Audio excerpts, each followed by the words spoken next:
अस्सलाम वालेकुम गाइस, आज हम chapter 8 of constitution of Pakistan 1973 को डिस्कस करेंगे।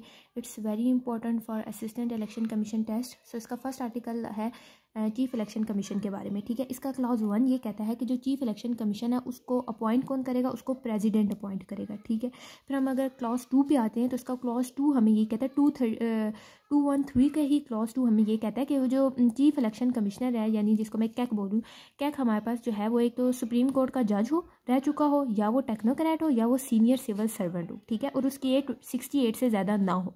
फिर इसी का क्लॉज 2 ये कहता है कि अगर हमने ये जो कैक को अपॉइंट करना है, इसके लिए अगर क्या करना है कि अगर प्राइम मिनिस्टर और अपोजिशन लीडर, ठीक है, जो है 3 नाम भेजती है, उनमें से एक नाम सेलेक्ट हो जाता है और वो कैक बन जाता है। ठीक है, यानी चीफ इलेक्शन कमिश्नर बन जाता है।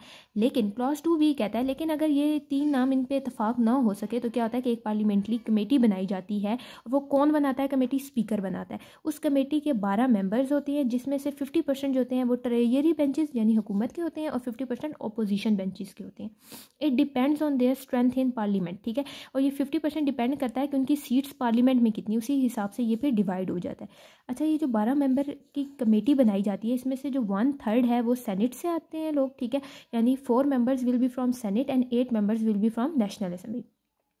अगर national assembly in any case dissolve होगी है तो जो सेनेट के मेंबर होंगे सिर्फ वही सिलेक्ट करेंगे कैक को। नेक्स्ट हो जाता है क्लॉज 3। क्लॉज 3 क्या कहता है कि जो कैक यानी चीफ इलेक्शन कमिश्नर या जो मेंबर हैं उनके पास वही पावर्स हैं जो उनको लॉ और कॉन्स्टिट्यूशन ने दिए हैं। इसके अलावा उनके पास कोई और मजीद पावर एक्स्ट्रा नहीं है। ठीक है, तो ये 3 क्लॉजेज हो जाते हैं कि प्रेसिडेंट उनको अपॉइंट करेगा। ठीक है, उनकी क्या रिक्वायरमेंट्स हैं, एज कितनी होनी चाहिए। क्लॉज 2 ये कहता है कि 3 नाम भेजने हैं। क्लॉज 2 भी कहता है अगर इतफाक ना हो तो पार्लियामेंट्री कमेटी बनाई जाती है और उसके थोड़े से पॉइंट्स हैं। एंड क्लॉज 3 कहता है कि उनके पास वही पावर्स और हैं जो उनको लॉ और कॉन्स्टिट्यूशन देता है। 214 आर्टिकल हमें कहता है कि ओथ ऑफ ऑफिस, ठीक है, जो 3rd स्केड्यूल में मेंशन है वही ओथ जो है उसी तरह से ओथ लेंगे बहुत कैक और उसके मेंबर्स। आगे आ जाता है टर्म्स ऑफ ऑफिस। है terms of office of commissioner और मेंबर्स कितनी होगी? बहुत कैक और मेंबर्स जो है 5 सालों के लिए आते हैं। ठीक है, मेंबर्स 4 होती है। ठीक है, जिसमें से पहले 2 जो होते हैं 2.5 सालों के लिए आते हैं और अगले 2 भी 2.5 सालों के लिए आते हैं। ठीक है, अब पहले 2 कौन से आएंगे, इसमें हम ड्रा ऑफ लॉट करेंगे for the first term of office. ठीक है, कि पहले कौन आएगा उसके लिए हम ड्रा ऑफ लॉट्स कर लेंगे। क्लॉज 2 इसका कहता है कि हम कैक को रिमूव कर सकते हैं वह आर्टिकल 209 में जो मैंशन की हुई है डिटेल्स उनके अकॉर्डिंग। क्लॉज 3 ये कहता है कि अगर कैक या मेंबर में से कोई वॉलंटरली रिजाइन करना चाहता है तो वो सिर्फ प्रेसिडेंट को लिखेगा और वो प्रेसिडेंट को एक एप्लीकेशन लिखेगा और उसके थ्रू वो रिज़ाइन कर सकता है। और क्लॉज 4 ये कहता है कि अगर कोई वैकेंसी आ जाती है, ठीक है, किसी की डेथ हो जाती है या कोई भी अनसर्टेन सिचुएशन आ जाती है तो उस वैकेंसी को फिल करने के लिए यानी कैक और मेंबर्स में से किसी में भी तो 45 डेज़ होंगे। ठीक है, 45 डेज़ के अंदर उसको फिल करनी है। तो ये आर्टिकल 215 के हमारे पास 4 क्लॉज हमने कवर कर लिए। Next we have article 260। ठीक है, यानी कैक और जो मेंबर्स हैं not to hold office of profit, यानी वो सिर्फ अपना जो काम है वही करेंगे, इसके अलावा कोई और जॉब नहीं कर सकते। इसका क्लॉज 1 का ए पार्ट है और बी पार्ट है। ए पार्ट कहता है कि वो कोई गवर्नमेंट जॉब भी नहीं कर सकते कैक और मेंबर्स, लेकिन और क्लॉज बी कहता है कि वो कोई और जॉब भी नहीं कर सकते, like they can't do any private jobs. ठीक है, क्लॉज 2 उसका कहता है कि अगर सपोज जब उनकी जॉब ख़त्म हो जाती है, ठीक है, जब अपनी जॉब छोड़ देते हैं एज अ कैक और मेंबर, तो वो गवर्नमेंट जॉब तो अगले 2 सालों के लिए वो भी नहीं कर सकते। ठीक है, लेकिन प्राइवेट जॉब छोड़ने के बाद वो कर सकते हैं, लेकिन गवर्नमेंट जॉब अगले 2 सालों के लिए मज़ीद वो नहीं कर सकते, दे आर नॉट अलाउड। ठीक है, इसके क्लॉज 1 और 2 क्लॉजेज है आर्टिकल 216 के। ठीक है, ए और बी पार्ट है। आर्टिकल 217 क्या है कि एक्टिंग कमिश्नर जो होगा वो कौन सा होगा? जो most senior member in age. In case of अगर कैक मिसिंग है या उसको वो अवेलेबल नहीं है तो उस टाइम के लिए कौन as a acting commissioner act करेगा? जो सीनियर मेंबर होगा वहाँ पे एज में।